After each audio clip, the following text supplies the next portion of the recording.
Hello and welcome to Daily Politics, reaching you from Trust TV here in Abuja. On this program, we discuss issues around politics, policy, and governance. I am Suleiman.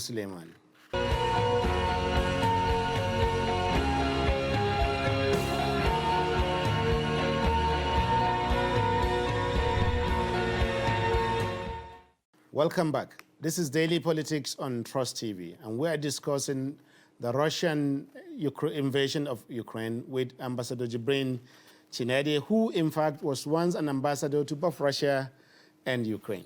So you're welcome once again, sir. Thank you very much. Thank you. So maybe we should start where it all began.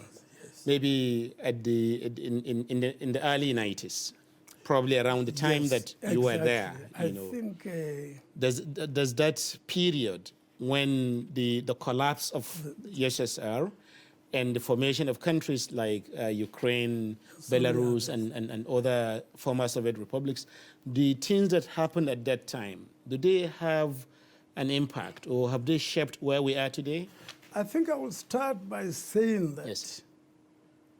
I was posted as the Nigerian ambassador to the Soviet Union in June 1991 by the then President General Ibrahim Babangida. I presented my credentials to the president on the 17th of June, 1991. Interesting. And sadly, on the 21st of August, we had what you call the August Coup. That was an attempt by the hardline communists to remove President Gorbachev. At that time, he was out of Moscow. I could remember very well that very day when my secretary, Natasha, called me around 6:30 in the morning to say, Ambassador, there was a trouble going on in Moscow. Tanks are moving into town, and it all appears to be a military coup. This was on the 21st of August, 1991. Interesting. Since then, there has been, of course, a lot of developments. Gorbachev was removed eventually by Yeltsin. On the 31st of December 1991, the Soviet Union ceased to exist. I could recall that very day on the broadcast at 12 o'clock. In Russia? In Russia. Interesting. When President Gorbachev decided to resign, and the Russian Federation was dissolved, or the Soviet Union was dissolved. Yeltsin took over Russia, and there was a lot of political development, negotiations. We started with the Commonwealth of Soviet Republic. Just like we have Commonwealth of Nations in the former British Empire. They started with about 15 states. Okay. I was sent as an ambassador to one country, the Soviet Union. I ended up being ambassador to 16 countries, including Mongolia. So I followed all the developments of the Soviet, Russian Federation, and the new states. And eventually I went to Ukraine because some of my credentials were not available. To print 16 credentials, most of them didn't come in. But I went to Ukraine and presented myself, and we had since then visited the country. It's a beautiful country with a large number of Nigerian students. And even then? Even then, of course. At that time, in fact, I had more. I think I had about 10,000. Nigerian students in Ukraine in 1991? In 1991. That's interesting. Attending, some were sent for technological sciences, some were international relations, most of them were in agriculture. In fact, one of them eventually became the Secretary of State Government in the Bielsa government, one of the students. So the issue is two countries, emerged out of that 15 Soviet countries. Union. Yes, out of the 15, the two, one, the Russian Federation, and Ukraine. And two of them are now at war with each other. And they're just next door neighbor to each other. And Ukraine happens to be quite similar to Russia, at least culturally. So are there any seeds for today's war that were planted at that pain of that divorce in 1991? There was no serious division because the Ukrainians were really mostly like Russians. They speak Russian language. They're all like Russians. The difference is like talking of the language like Sokoto and Kano Hausa. Okay. Really.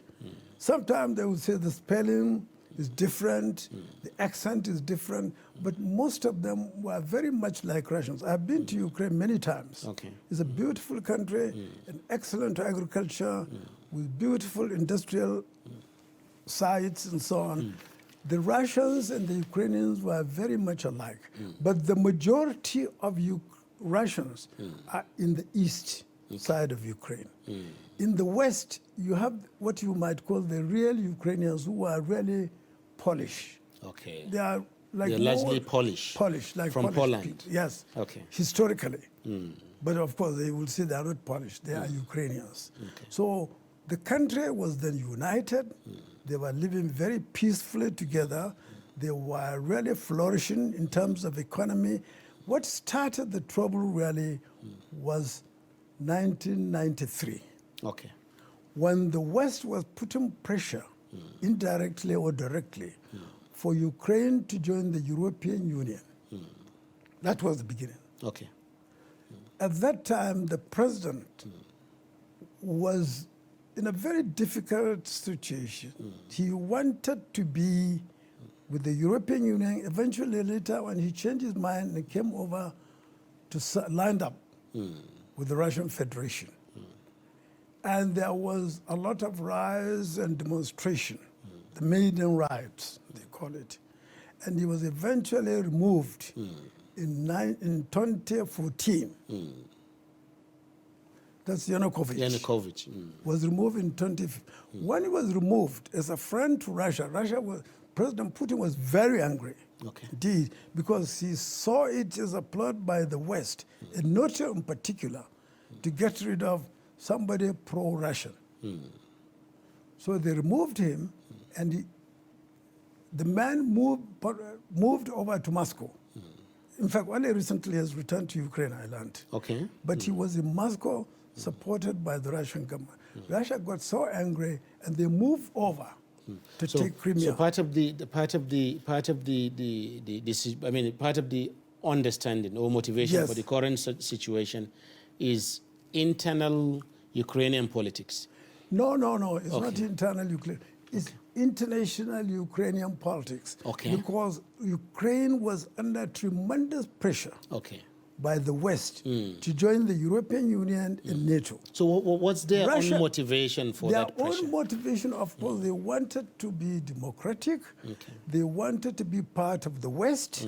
They wanted to improve their economic relations with the Western states rather than with Russia. And culturally, they are very much closely related to Russia. Language-wise, culture-wise, they are very much Russians. So Putin was very angry with the man Poroshenko who took over. And eventually, there was a big division between Russia and the West, or NATO, on that, because Ukraine was so close to Russia. And after the dissolution of the Soviet Union, there was this understanding that the West should not extend its membership of NATO to the East. There was this understanding. They call it understanding. Somebody say it was an agreement. But the real situation was that Warsaw Pact was dissolved. Which was the equivalent of NATO from by the USSR side. So Warsaw Pact was resolved. Yes. NATO was still there. Not only it started then was 17. There are now 30 member states of NATO. And you can well understand the fear and the anxiety in Russia that the West and NATO was coming too close for comfort. Interesting. In fact, recently, President Putin put it that it would only take 5 minutes for the American or NATO missile to hit Moscow. While considering the fact that under Monroe Doctrine, There was not a single foreign base in the whole of the American continent. So you can see their fear.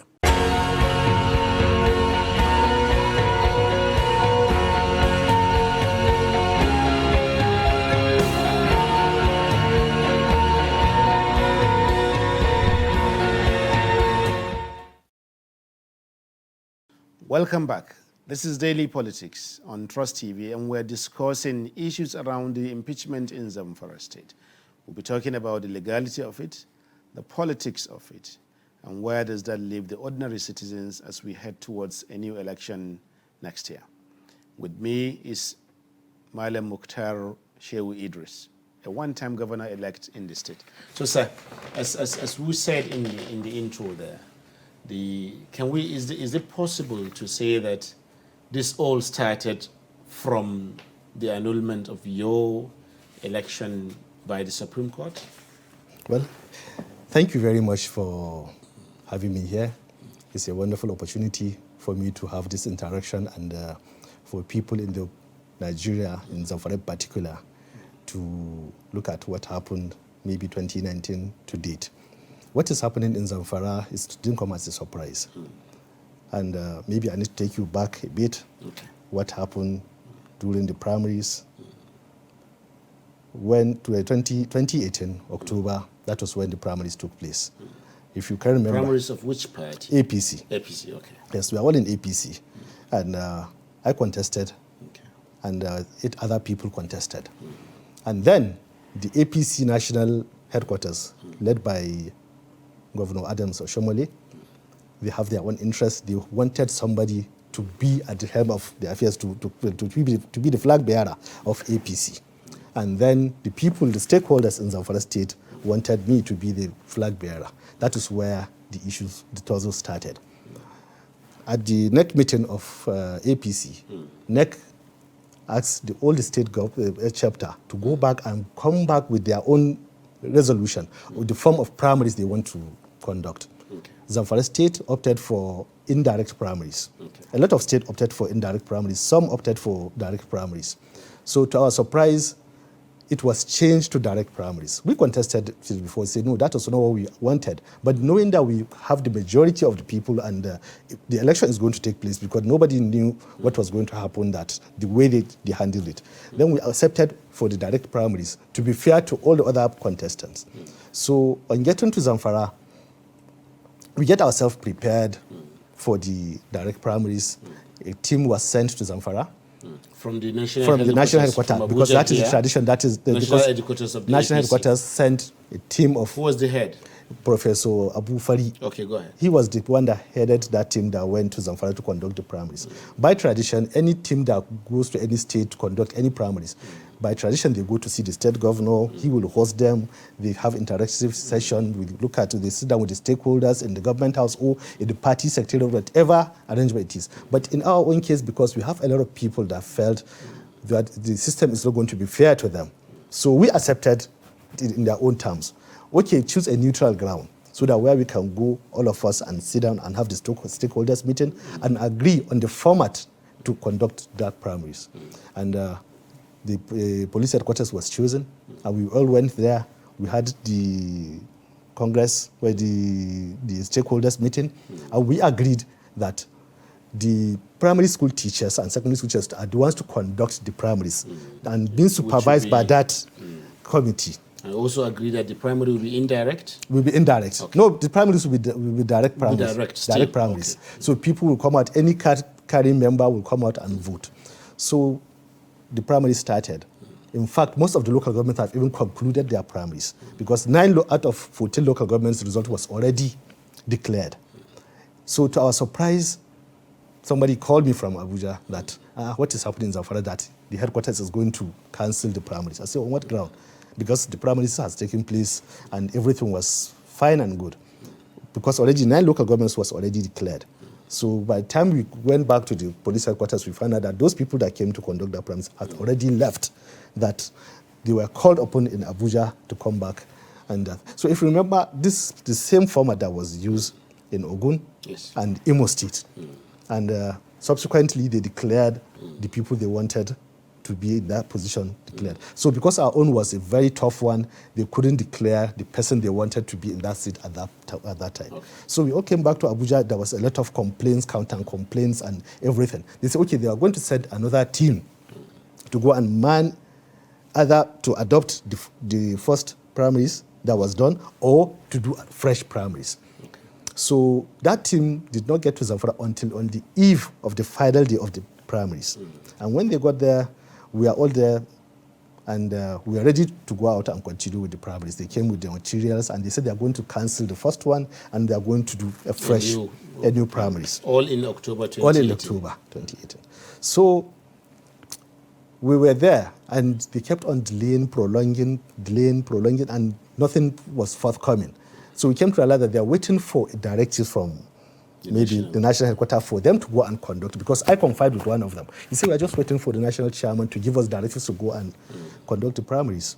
Up to a certain hour, maybe I can't remember, that is 5 p.m. or 6 p.m. That's when we realized that these people... On the day that the primary was supposed to close. So then we took over the issue of the primaries. We went and continued from those places that was not conducted. Then we finished the primaries. Okay. So the primaries was actually done. So why did the Supreme Court say that there were no primaries and declared that the PDP... I'm coming to that. So when we finished that one, INEC witnessed all these primaries. Okay. And the time we're declaring, those results were being declared, INEC sent their representatives there. So immediately we went to court, because we know the national headquarters is not going to be fair to us. They say, okay, this primaries was actually done. And these are the people that witnessed these primaries. And every local government, there was INEC staff that witnessed the primaries that took place. So we went to court, and court gave us the mandate that the judgment actually took place, and INEC should include Zamfara in their primaries. And another court in Abuja, one of them went to another court together with the former National Welfare Secretary to challenge, to force INEC to accept their own candidate as the consensus candidate.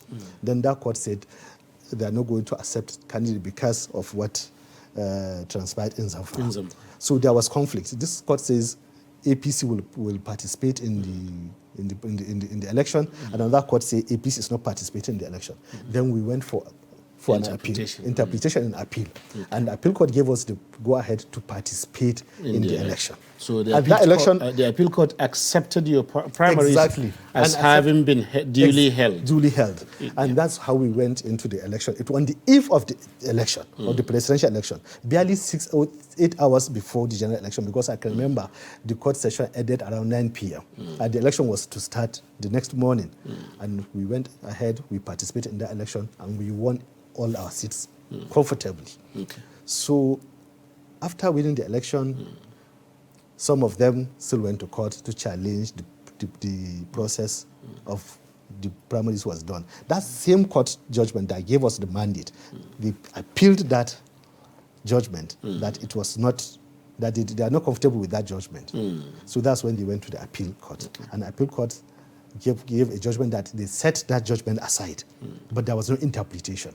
There was no consequential order on that one, even though I'm not a legal expert to interpret what the appeal court is. Yeah, we don't have to go to the legal issues. You know, two facts are out of this case now. Number one, in the end, the Supreme Court is the highest court in the land. Exactly. So whenever it rules, everyone has to obey. So even whether we're happy or you're happy or not, you're not happy, the law is the law, you know. So that one is there.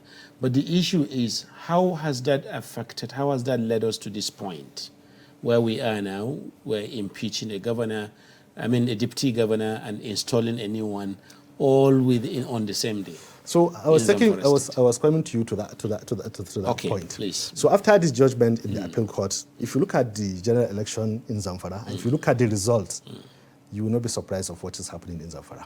Like in my own case, I was elected. I got 530-something thousand votes. The next person across the state. The next person nearest to my vote got 180-something thousand votes. That's in PDP. That's in PDP. So look at the difference. Look at the disparity. So, but based on the Supreme Court judgment, he was sworn in as the governor. Somebody that barely got up to 20% of the total vote cast.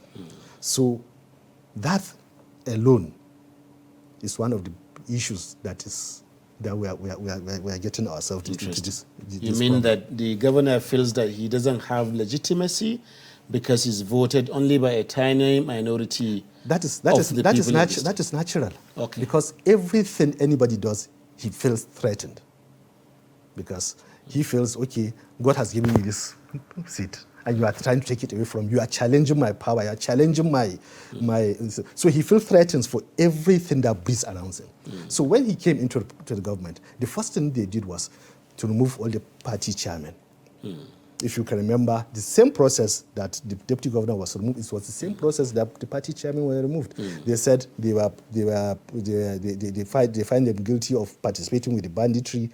Within hours after removing them, they instated some of them that agreed to follow them in PDP and impeached those that did not follow them in PDP. So I was not surprised when I see this impeachment, because it's the same trend. So initially, majority of the governors, for the benefit of our viewers throughout the country, because it's not everyone who is familiar with Zamfara politics like you and I, so for that reason, when the new Governor Bello Matawalle, when he came in 2019, you are saying that majority of the chairmen of the local government were APC at that time. When he came, whereas he was a PDP governor. Before he came into government, everything was APC. Okay. So when he came State Assembly chairman, councillors, everything was APC, because we won our election 100%. There's no seat that PDP won or any other system. So when he came into the government, State Assembly were PDP, because all the APC were disqualified, and the seat across the board. So the chairman and their councillors, 147 councillors, were all APC.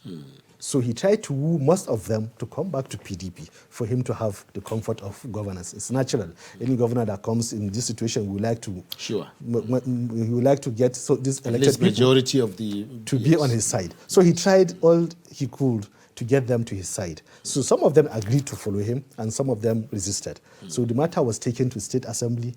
It was the same manner that the deputy governor was impeached and they were impeached. The same day the matter was taken to State Assembly. Before. It has happened. So it was not surprised. Those that in Zamfara were not surprised with the trend, the way the deputy governor was impeached.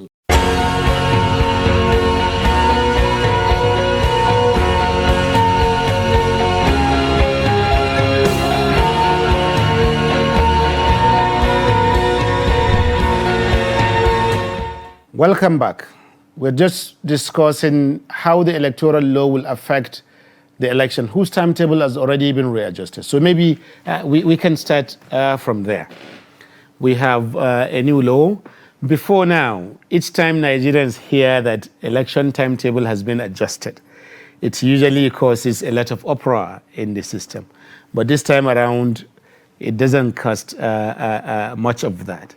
So what will this mean for the electoral timetable, this new law? How are you preparing towards the elections? Thank you very much. The first thing is, let me take you back in time. Yes. Sometime in 2017, the Commission established a principle. The principle was intended to engender certainty. And what is this principle? That the third Saturday of February of every general election here is when the general election will commence. Interesting. And when we established that principle, we were able to give the date for the general election after 2019 to name any year. You can just calculate it by looking at the third Saturday every 4 years, and then you will know that that's when the first version, that's the presidential and National Assembly, will take place, and then the governorship and the House will take place 2 weeks later. Now, we have been on this attempt to amend the Electoral Act for years. Okay. And the last National Assembly had tried its best. We had expected that we'll be able to use it for 2019 general election. But at the last minute, there was this issue between the National Assembly and the presidency. And unfortunately, we could not get the president's assent. But what would that certainty, that principle of certainty, because I'm interested in it, because it's similar to what obtains in other democratic spaces. For example, every Tuesday, first Tuesday in the United States, on election year, and not just for presidential elections, but in fact for all the other lower level elections. Right. In the UK, the first Thursday in May, right. Things like that. Conducting a general election is a huge outlay of activities. Logistics, deployment in terms of men and material is huge. You conduct trainings. For 2019, we hired about 1 million ad hoc staff. 1 million people. Right. And you have to train these people. We use technology. You have to think of how to deploy this technology. By 2019, we had about 119,974 polling units. You have to deploy to each of these polling units because election must take place on the same day at the same time. Apart from that, INEC is not the only body involved in elections. We have other critical stakeholders. We have the political parties. We have even the voters themselves. We have the observers. So when we established that principle, it was intended to give room for adequate long-term planning.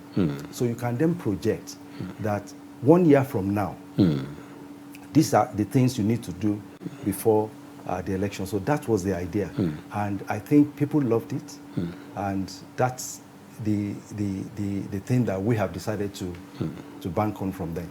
Interesting. Mr. Samuel, your organization is one of the observers the CPS was talking about, because you also host the Transition Monitoring Group in CISLAC, and your chair is the head of that in Nigeria.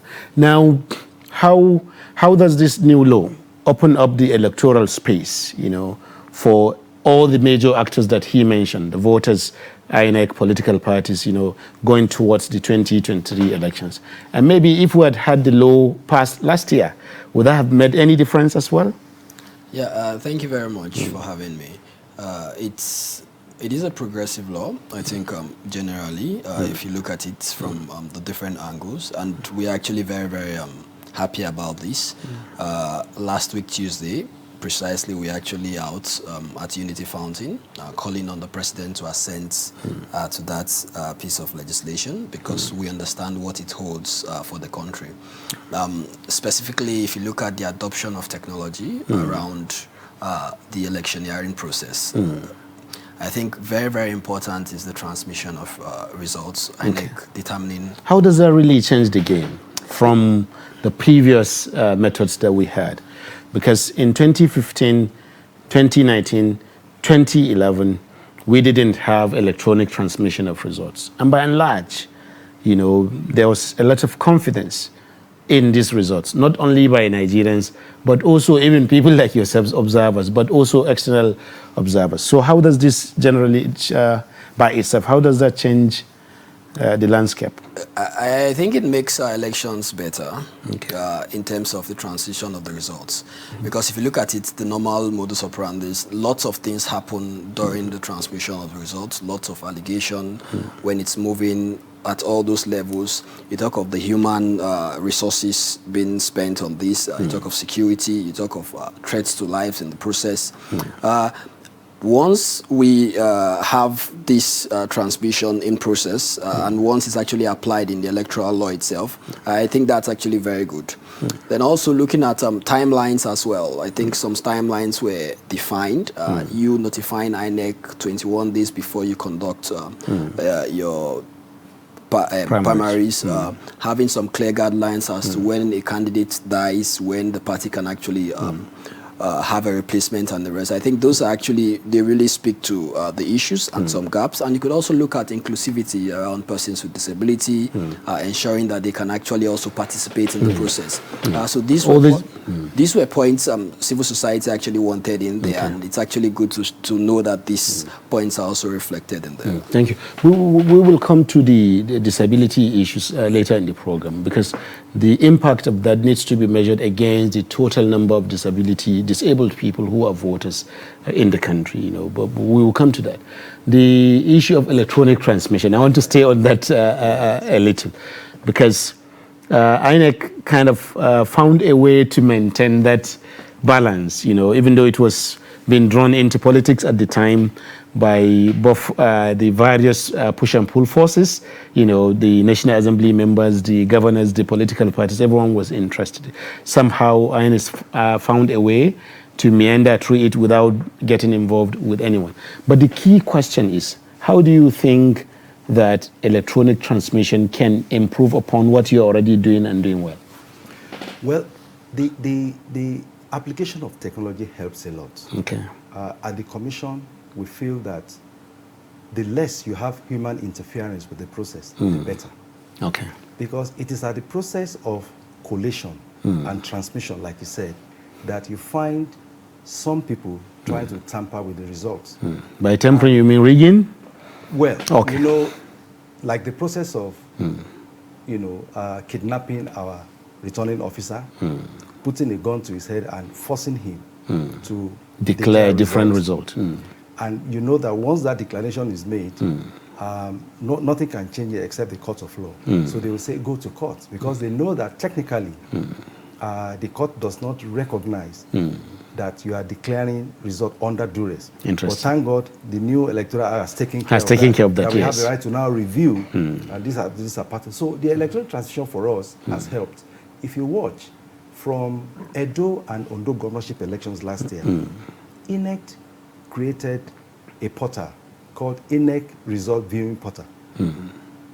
And from the polling unit, the presiding officers are expected to snap the result sheet and post directly to that portal. Just using their phones? No. Or, okay, particular device? First, we started with the Z-pad. Okay. But when we discovered some problems with the Z-pad, we now have what we call the INEC voter enrollment device that we also use for the bimodal voter aggregation scheme. So you use that to take the picture of the result sheet, and then you post straight to the portal. Now, the beauty of all of that is that Nigerians have the opportunity to log on without any encumbrance. All you need is just a username and your password. And then you can go to the polling unit you want. You know, if election starts maybe at 8:30, you wait until the close of poll, and by evening, you start checking the portal. You will see as they are posting live in real time of those elections. So Nigerians really love that because they could see transparency. And that is an indication that technology works. And so for us, if we remove human interference as much as possible, people will have confidence in the result. Thank you.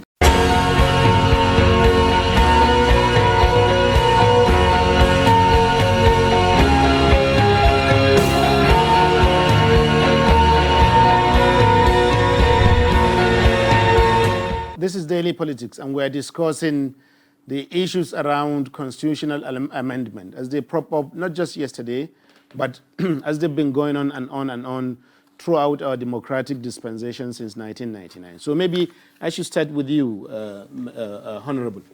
We have been doing this. Virtually every National Assembly since 1999 has had an agenda on amending the Constitution. Let us even put aside the huge costs that entail, and we will come to that. But first of all, these changes that we have had, you know, these bills, 68 bills, either individually or collectively, do they reflect the actual yearnings of Nigerians for a more Nigerian constitution? Thank you very much for having me in this very laudable program. Let me start by giving you a background. To start with, Nigeria has had 5 different constitutions in the first. That is the colonial constitution that comes with the independence in 1960, and then the 1963 constitution of the post-republic, followed by the 1979 constitution, as well as the 1993 constitution. After that, we have the 1999 constitution, which has continued to be in effect. Constitution all over the world is the supreme laws of any given nation. I want to state here that in Nigeria, we have had so many assemblies from the 5th Assembly to 6th Assembly to 7th Assembly to 8th Assembly, and now we have the 9th Assembly. Of which you are a member. All these assemblies made an attempt in altering the constitution to reflect the yearnings of Nigerians. I may say that the 5th Assembly, as well as the 7th Assembly, their own attempt were unproductive because at the end, the president declined an assent. But that of the 6th and 8th Assemblies were substantially productive because the president granted an assent. So this very exercise embarked upon by the 9th Assembly, to answer your question, yes, it has reflected the yearnings of Nigerians because by the provision of our laws in Nigeria, whenever a law is in the making, it is incumbent for the legislative arm, be it at the state or at the center, to conduct what is called public hearing, where the opinions of Nigerians are sought upon. When you look at this constitutional amendment, you understand that each and every Nigerian has a right to make a case, maybe by providing a private bill or by making a contact to one of his representatives, be it at the Senate chamber or at the House, for them, to do the needful by presenting his own opinion. So this is a comprehensive process involving, you understand, the whole strata of Nigerians. Everybody has a voice in this exercise. So whatever is in there, the total submission in aggregate is the total opinion of Nigerians. Thank you. So, Dr. Bola, can you hear me, sir? Yes, I can hear you. As a constitutional lawyer, part of the reasons why we've had this recurrent attempt to amend the Constitution is the idea that the 1999 Constitution itself was handed to us by the military. That is, it's not a constitution that we gave to ourselves. It was a constitution, some people say, imposed upon us by the military. Now, these constitutional attempts over this many, almost 2 decades now, since 1999, and particularly this current one, these changes that have been proposed, to what extent can we say that they make the constitution more Nigerian than the original 1999 one? Well, thank you for having me. Let me quickly correct the erroneous narrative that has been built over the years, especially by some of the civil society organizations, that the Constitution was imposed on us by the military and that the Constitution is a lie. What they do not realize is that at the time, the 1999 Constitution, in fact, if you look at it successively, the military administration or the military cabinet did not sit down by themselves and drafted the Constitution. They drafted eminent professors of law, human rights lawyers from across Nigeria, representing the various interests and geopolitical zones in Nigeria, and had them sit and brood over that. What they did during the military is the same thing with what we have now, where you have elected members in the parliament representing their various district and constituency, making law for good, for peace, order, and good government of the federation. In other words, you are saying that the 1999 Constitution, regardless of its military origin, is Nigerian enough, people-oriented enough. Is that what you are saying? Yes, it's people-oriented. It's Nigerian enough because, for example, Professor Nwabueze, I think he's still alive. He was the chairman of the last Constitution drafting committee that gave birth to the 1999 Constitution. Professor Nwabueze has ever been a military man. Professor Nwabueze is a renowned constitutional lawyer from the eastern part of Nigeria. And so sometimes even the people from the eastern part of the country, you see, most of the people kicking and condemning the constitution are people from the southern part of the country. Sadly, the constitution was carefully drafted under the leadership of professors of law led by professors from the southern part of Nigeria. So people try to bring in sentiment to try to change the narrative. Yes, it is true that constitutional development over time changes because the constitution is meant to be flexible. With the changing times, you amend the constitution. So it's a good case to say that having come this far, we need to amend the constitution to reflect realities of the moment. That is a good argument. But to say that the constitution does not have the force of law because it was imposed on us by the military, when in the first place, the military never sat at any material time, is just that it was drafted during the military era. That is the only difference. Interesting. So, Honorable, but there are accusations. For example, in the newspapers today, some people were writing that the issues, the fundamental issues that should in fact be in a federal constitution such as ours, they're not being addressed by this constitutional amendment process. Issues such as state police, issues such as restructuring, issues such as, issues around revenue sharing, and so on. That these are the core fundamental issues that Nigerian federalism faces, but they are not addressed by this. And for that reason, the whole process is window dressing, more or less. I choose to differ with this submission made by a segment of Nigerians.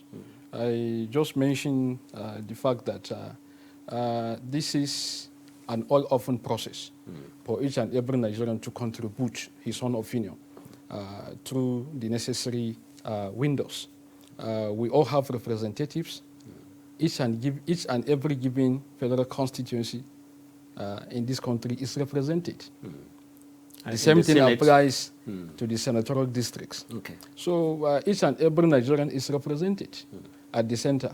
So if somebody has, an opinion that he wants to be reflected in the constitutional amendment, what stops this person from approaching his own representative or his own senator?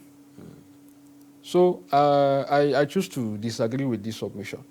Maybe if these very agitations that were not reflected in the constitutional amendment, maybe it is because the representatives, if at all, these agitators made their own representatives. Maybe it's because the National Assembly members feel that this thing is not required. The nation doesn't require. But as a politician and also as a member of the House of Representatives, representing a group of Nigerians, many of whom are listening and watching you even as we speak. So what do you think about these issues? Should they be part of the issues that we should be, because they are contentious issues that we have been trying to deal with throughout our history, our political history as a nation, restructuring particularly, state police, and so on. Shouldn't they be in the process of reviewing a constitution? Yeah, some of them may be. Okay. My advice to some of these agitators out there is for them to do the needful by making an approach to the relevant quarters. The window is still open. Okay. It is not yet closed. The House, on its part, considered first set of constitutional amendment bills, which shows that other provisions are still being worked upon.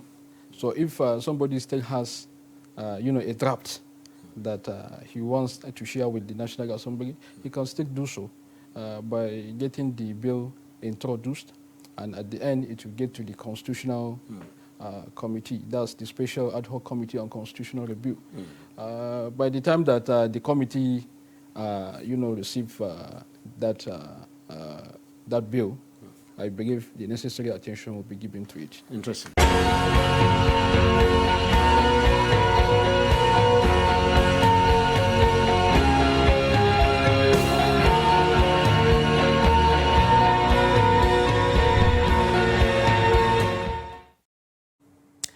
Welcome back. This is Daily Politics, and now let's get into the discussion proper. Usually I start from my right and then I try to end on my left. So we'll be starting with you, Senator.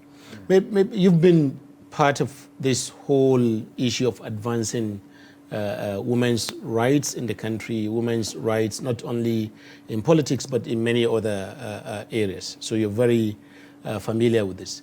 And yourself, you were the first senator in the Northeast and in Adamawa State.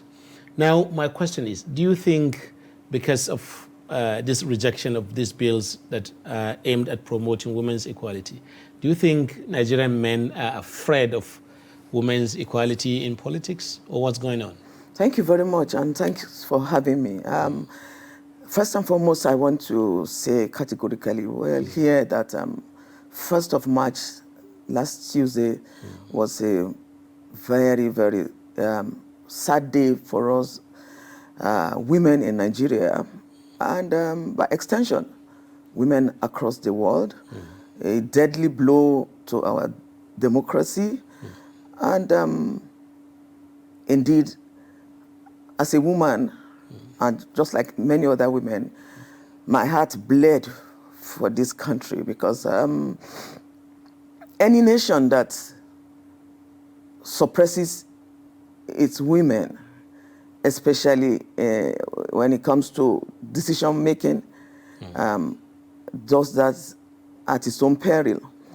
It was a sad day for us, because I watched the proceedings in the National Assembly, the House of Reps, particularly that day, and I was really flabbergasted, to say the least, because in this 21st century, and in a nation that is trying to consolidate its democracy, whether anybody likes it or not, the women folks remain the very essence of what consolidates any thriving democracy. And for such bills to have been outrightly thrown out, is throwing the baby away with the bathwater, was so disheartening. And I want to say that there's more to it than meets the eye. It is not about the Nigerian men not wanting the women. It is sad and very injurious to our democracy, because the men we have in the National Assembly today, most of them, with the benefit of hindsight, would understand how they won their elections. They didn't win those elections without the very significant support of the women folks. All across the nation, it has been established over and over again that the women are more resilient voters, because they forsake everything and come out to queue. But being a voter is a whole different game from being a candidate. No, what I'm saying is voters, they voted for you to come there in the first instance. And if these women contributed so immensely, so you're winning your election, because if you don't win an election, you can't come to the National Assembly anyway. But because very few men go out to vote. But you see women with their children come out, the women, the youth, come line up under the scorching sun to vote for the men, and they are there. And then one good turn deserves another. If the women gave you that opportunity to come to the National Assembly, the least you could do for them is to project them well. And then when such bills came, I was surprised. Bills that didn't even have anything to do with the men, as it were. If the men felt, okay, this is an affront to them. I mean, we have such misogynist men who are chauvinistic. Not all the men in the National Assembly are chauvinistic. Some men were very, very considerate that day. I mean, they were some of them were really broken. And I want to give you an example. One of the bills was the 35% affirmative action, which was the Beijing Conference policy, which is yet to be domesticated in Nigeria. A bill like that already shouldn't even be debated. It is not contestable. And I want to tell the Nigerian women today that it is not yet over. It's not uhuru yet. Why am I saying that? I want us to now put our focus on the political parties. The political parties have a lot to do on this matter. The Nigerian constitution subsumes any other law. In any case... Maybe we'll come to the political parties Yes. individually later. Yes. Senator Jibrin, in your case, maybe we try to compare between where we have moved in the past to where we are now, so that we can measure if we have made any progress.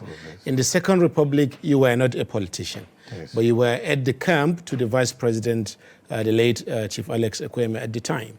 So you were in a vantage point to make observations about political processes and events, even if you were not a politician yourself. And at that time, there were very few women anywhere in politics in the country, whether in the House or in government at the state level or at federal level. So would you say now that today we have 7 women ministers, we have about 29 or 28 members across both houses and at the federal level, would you say we have made some progress, or we have made enough progress between then and now? Thank you very much, and it is my pleasure to be here this evening. Coming to your question, I must say that I will not say we made progress. Okay.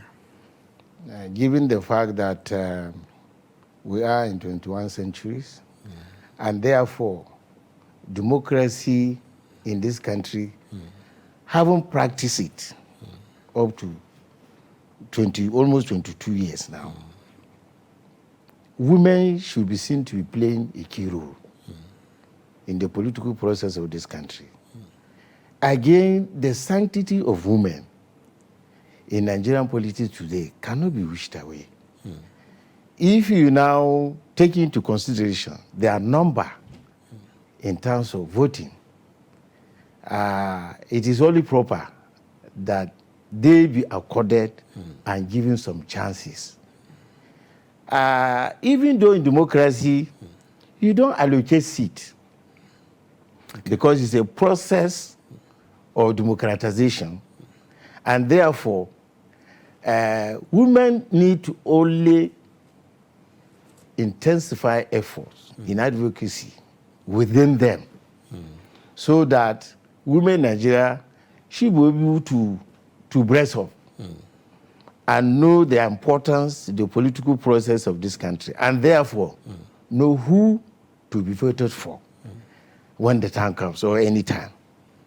On the other hand, I would say in the public office, where they were advocating for some number as ministers and commissioners, yes, that could be considered, in my view, and because we shouldn't be thinking and then, bringing the primordial thinking of Africans in terms of women, and think that they should continue to remain where they are, and they are not supposed to be seen in public affairs of any nation within the African context.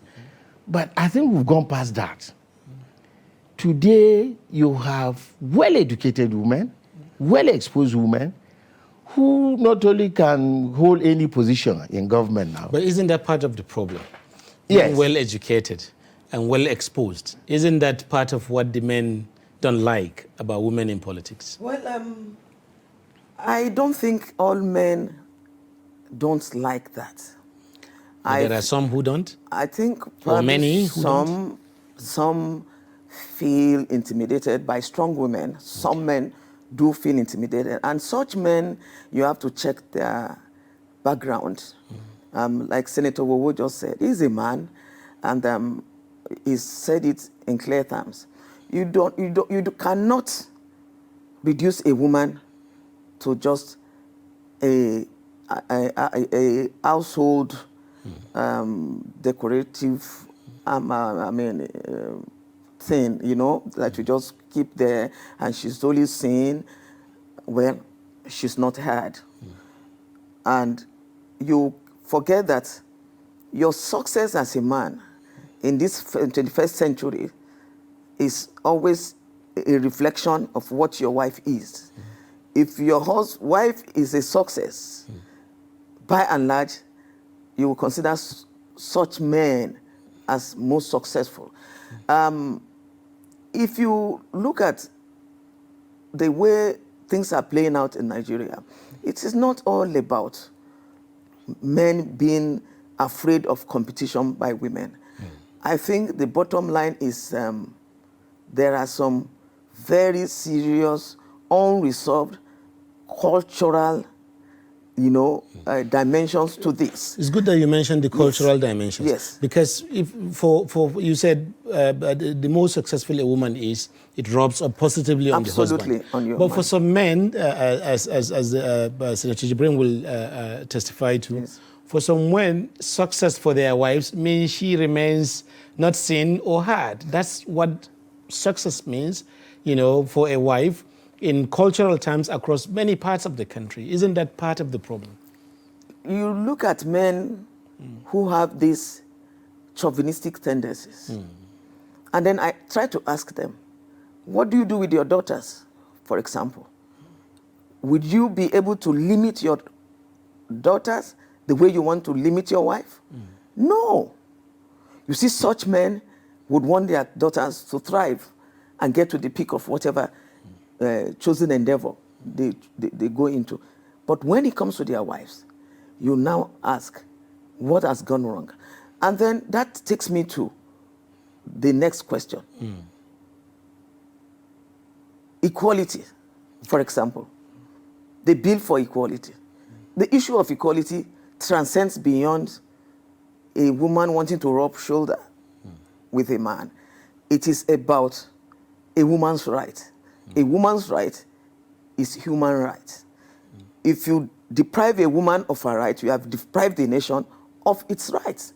And then if you fundamental issue and fundamental expectation of basic gender equality is to say, look, as much as a boy child has the right to being educated to any level, a girl child is entitled to that. As much as a male is entitled to personal rights, is entitled to, free participation in politics, is entitled to going to read law in the university.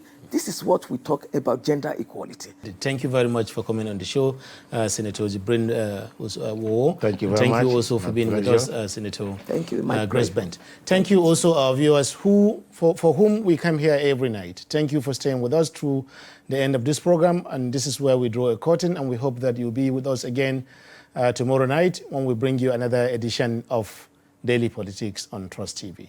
My name is Suleiman. Good night.